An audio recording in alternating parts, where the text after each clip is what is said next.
continuing in God. I want us to open to Psalms 92, and I will just read the scriptures. From verse 13. Those who are planted in the house of the Lord shall flourish in the courts of our God. They shall still bear fruits in old age. They shall be fresh and flourishing. Child of God,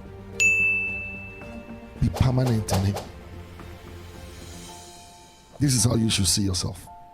I'm planted in God. I can't be uprooted. Because that's where my flourishing is. I used to make this analogy during discipleship sessions. I tell people this often, and it's true. When you have 2 plants, okay, and you plant one on a spot and just water it there and watch the way it will grow, then take another plant and keep moving it around. Plant it in that corner today, 2 days after remove it. Plant it in another corner, 2 days after remove it. Plant it in another corner. Wait for just about 2 months. The difference is that the plant that is in one spot, all right, will always flourish better than the plant that is moving around. And I must challenge every one of you, stay in God. All right? It's when you are planted in Him that fruitfulness is guaranteed. We live in a day and age where consistency has been watered down. There's too much distraction. Too much distractions. A gentleman told me that, he's been finding it hard to just even study his Bible and blah, blah, blah. So I asked him, I said, what Bible do you use? He said he uses New King James. I said, no, what I mean is, do you use a Bible or you use your tab? Or he said, oh, my phone. I said, that is the enemy.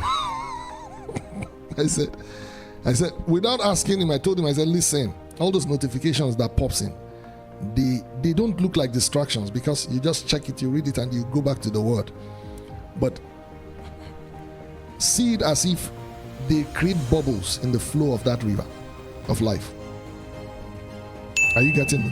When you open a tap and there's no continuous flow, there are bubbles of air in it. It affects the way the water comes out. It just pop, pop, pop. Then it sometimes ceases, sometimes it pours, sometimes it will cease. That is what is happening to many believers. You are too distracted. Even mothers, this is one thing I must tell you. Until your children are conditioned to know that the time to pray is not the time to play, they will drain you. And trust me, nothingness is in the heart of a child. So when you are praying, let the children know that this is not your time, this is God's time. Oh, some people say, Pastor, you are hard. Yes. Because it's when you flourish in God that you can be a blessing to that child.